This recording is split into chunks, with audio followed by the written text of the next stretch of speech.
Bonjour à tous et bienvenue. Aujourd'hui, on va parler d'une série qui est très chère à mon cœur. How I Met Your Mother.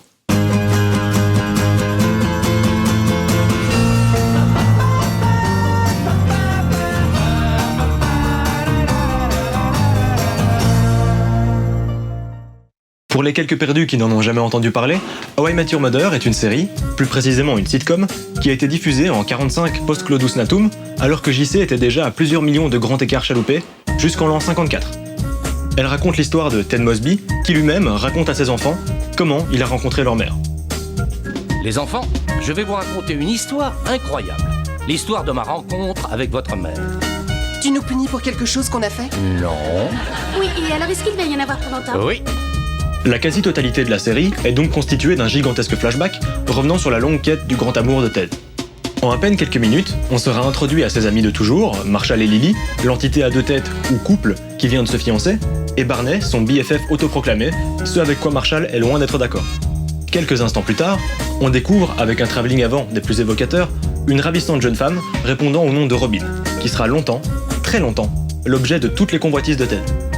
Et avec ce travelling vient une des interrogations les plus importantes de toute la série. Est-ce que Robin serait la mère de ses enfants?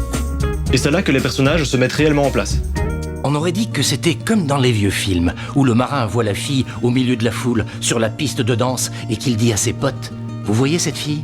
Eh bien, un jour, je l'épouserai. » Eh Barney, tu vois cette fille? Référence culturelle qui mélange histoire racontée par les parents, clichés de films d'amour à l'eau de rose et une volonté maladive de trouver l'âme sœur au risque de paraître ridicule, voilà Ted. Le personnage maladroit à qui le spectateur moyen doit et va s'identifier. Oh oui, je sens que ça doit être une grosse cochonne. Et quel meilleur moment qu'une déclaration niaise au point d'en devenir nauséeuse pour présenter efficacement Barney. Toujours prêt à lâcher une blague misogyne ou xénophobe depuis son costume Armani payé par son salaire de... on sait pas. On sait juste qu'il travaille dans une banque. Le personnage a eu un tel succès auprès des spectateurs qu'il a dépassé son statut de personnage de série pour devenir une icône de la pop culture. Un peu à la manière d'Eisenberg. Parce que oui, qui dit sitcom, dit populaire. C'est quand même un des genres les plus faciles d'accès avec les soaps dégueux de nos grands-mères et Plus belle la vie. Désolé si la comparaison fait mal, mais elle est valable. Parce que, qu'est-ce qui fait que ces séries fonctionnent? Pour la plupart, elles ne comportent aucun élément surnaturel et sont assez fortement ancrées dans le réel. Très souvent, les soaps et les sitcoms répondent directement à l'actualité, leur année de diffusion correspondant systématiquement à l'année qui se déroule dans la série. Ce qui, de manière assez évidente, rend les personnages plus concrets et proches de nous. L'absence presque totale de mise en scène dans ces genres nous présente les événements comme une pièce de théâtre, donc toute la compréhension des blagues ou des retournements de situation se fait par le dialogue et le jeu d'acteurs. Ce qui fait qu'un spectateur lambda n'a besoin d'aucune clé de compréhension qu'il n'a pas en communiquant ou en suivant une discussion dans la vraie vie. Et encore mieux, quand il ne sait pas qu'en rire, la série lui indique. Comme toutes ces séries, et plus particulièrement son modèle de toujours, Friends, How I Met Your Mother doit en partie son succès à la facilité qu'elle a eue à s'adresser à un très large public. Et comme Friends, elle le doit, entre autres, à sa brochette de protagonistes. En partant du maladroit qui cherche désespérément l'âme sœur, jusqu'au machiste aux troubles parentaux assez flagrants qui baisse tout ce qui bouge, en passant par le couple mutuellement dépendant et par la femme forte carriériste qui tient sa masculinité d'un père qui lui a donné un nom de garçon. On peut à peu près tous retrouver ne serait-ce qu'une petite partie de nous dans un de ces personnages. Ce qui fait que dans chaque situation, chaque conflit et chaque retournement, on trouvera quelqu'un pour dire ce qu'on voulait entendre, tout en amenant un débat sur des sujets d'actualité. S'ils sont souvent prétexte à l'humour, ils n'en restent pas moins pertinents, et ce malgré des métaphores assez criardes, voire kitsch. Pour moi, le succès de la série tient en grande partie de son humour débridé. Si Friends, à mon sens, se démarque de la concurrence de l'époque par quelques blagues de cul, bien que très rarement déplacées, on rigole surtout de Chandler et de ses réflexions sarcastiques, ou de Joey et de sa débilité presque alarmante. Bien que plutôt bien vues, ces blagues sont généralement de l'ordre de la moquerie. Elles mettent en avant une différence. C'est le ressort humoristique principal des séries de Chuck Lorre, les seuls autres sitcoms à avoir survécu. Big Bang Theory avec Sheldon et son associabilité, ou Alan de Mon oncle Charlie et son balai dans le fion jusqu'à la glotte.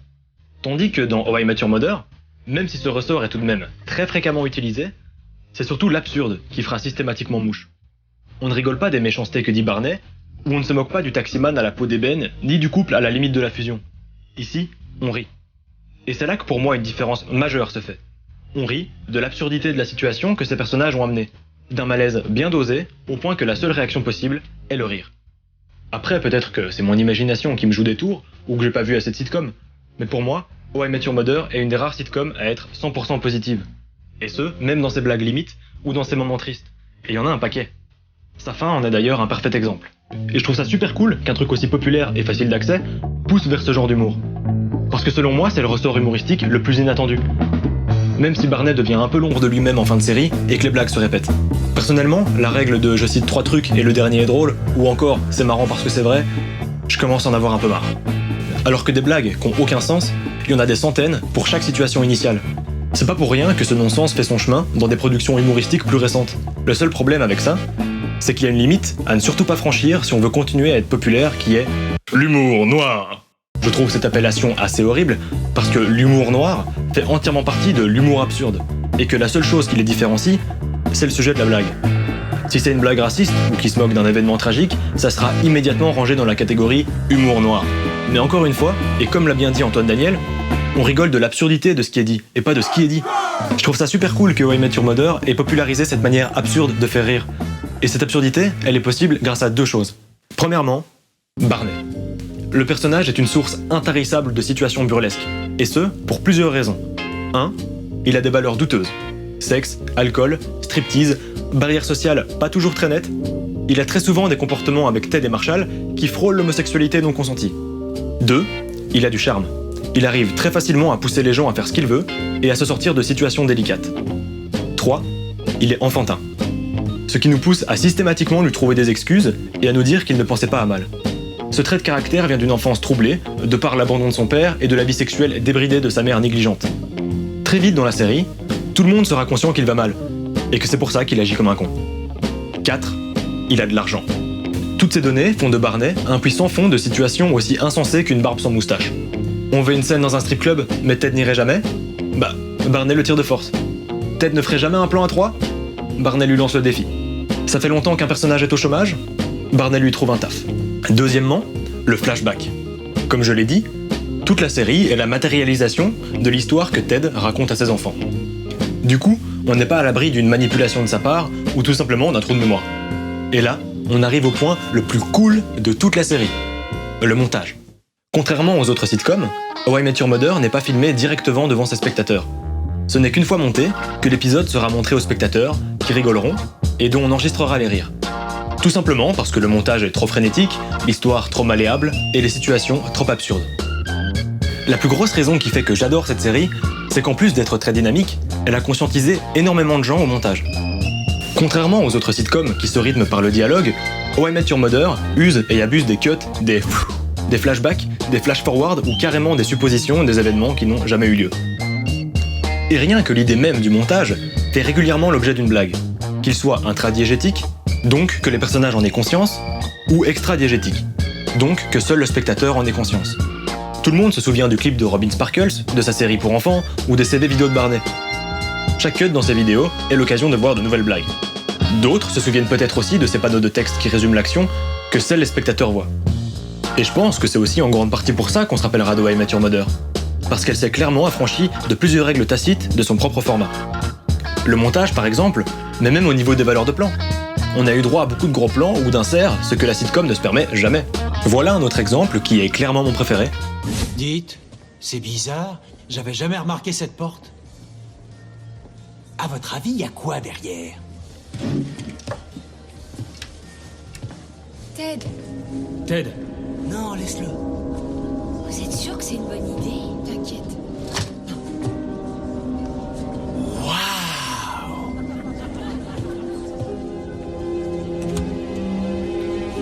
Arrête! Robin! Oh, mais... Non!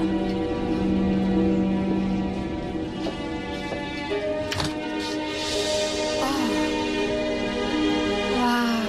Vous voulez savoir pourquoi c'est trop cool? Depuis que je suis tout petit, et c'est peut-être aussi votre cas, dès que je regardais une sitcom, je me disais, qu'est-ce qu'il y a de l'autre côté de la pièce?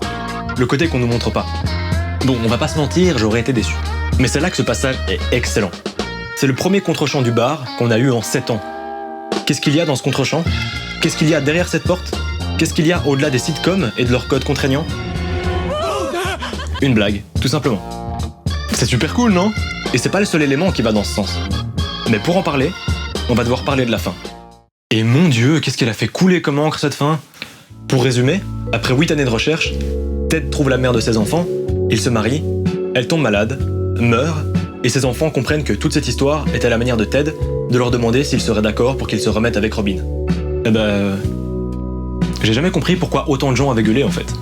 Dans les arguments que j'ai pu voir, c'est que ça se finissait mal, ou que, parce que la mère est morte, toute la série a été inutile. Mais moi, j'ai bien aimé cette fin. Et ce, malgré certains aspects super kitsch.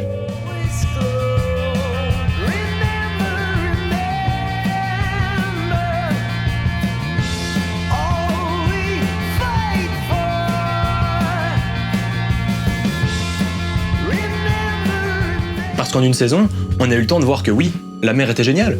Mais sur 9 saisons, on a tous apprécié Robin, qui est vraiment un personnage super cool. Et le fait qu'elle puisse devenir la belle-mère des enfants est beau aussi, parce que quelques saisons plus tôt, on apprenait qu'elle était stérile.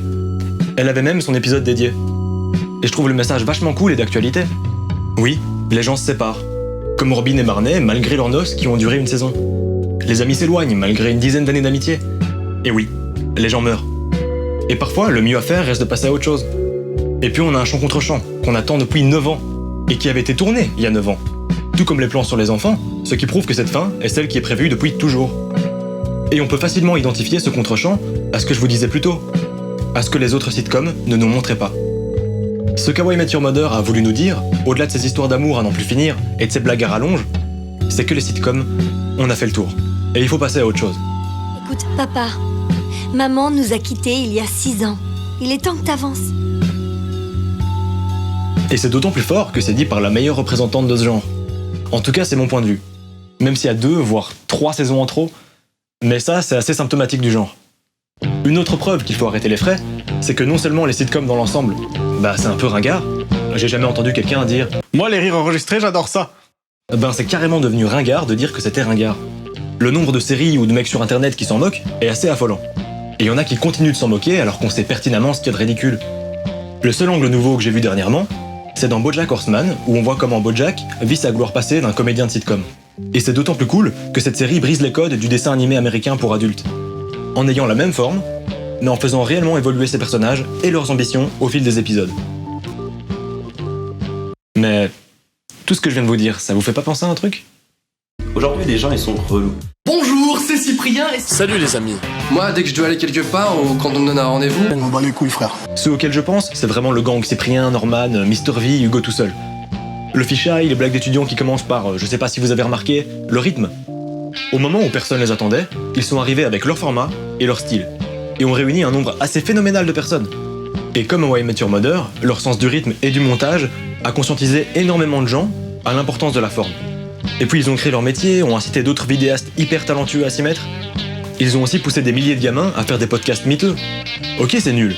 Mais ces gosses, ils ont pris une caméra, se sont filmés, et certains ont même fait du montage et posté le tout sur YouTube. Et ça, une énorme majorité des spectateurs fantômes qui leur crachent à la gueule le fera jamais. Et évidemment que les vidéos de Norman et Cyprien sont devenues un peu nulles. Mais pas parce qu'ils s'en tapent. Tout simplement parce qu'ils ont une foule de personnes derrière eux qui attendent de revoir ce qui leur a plu. Du coup, on refait inlassablement la même chose. Puis aussi, on n'a plus le même rapport avec eux. Maintenant, on sait tous qu'ils sont pleins de fric et qu'ils ne mènent plus la même vie que nous. On peut plus vraiment s'identifier à eux. C'est comme ça qu'ils se retrouvent à parler de sujets de société ou de trucs que tout le monde connaît, comme la diarrhée, parce qu'à part ça, ils ont plus grand chose en commun avec nous. Et comme on pouvait s'y attendre, tout le monde leur a tapé dessus. De Usul, il y a 4 ans, à Mr. JD, il y a pas 2 mois. Mais comme pour les sitcoms, autant ces podcasts humoristiques surcutés, on a fait le tour, autant les parodies de ces podcasts, depuis celle d'Usul, il n'y a plus rien à dire. Ces 2 formats nous auront énormément fait rire. On les a adorés, puis aimés honteusement, puis détestés. Maintenant, il est le temps de faire la paix, et de leur dire à tous, en toute sincérité, de Chandler à Hugo tout seul, de Barney à Cyprien et de Ted à Norman, merci. Merci, mais je pense qu'il n'y a plus grand chose à dire. Il est temps de vous faire nos adieux. Mais les gars, on aura bien rigolé. Bon, je vais quand même me reprendre une toute dernière blague, je sais pas si vous avez remarqué, et un tout dernier rire enregistré. Il y a un truc que j'ai remarqué, plus t'es vieux, plus les soirées commencent tard. Abonne-toi.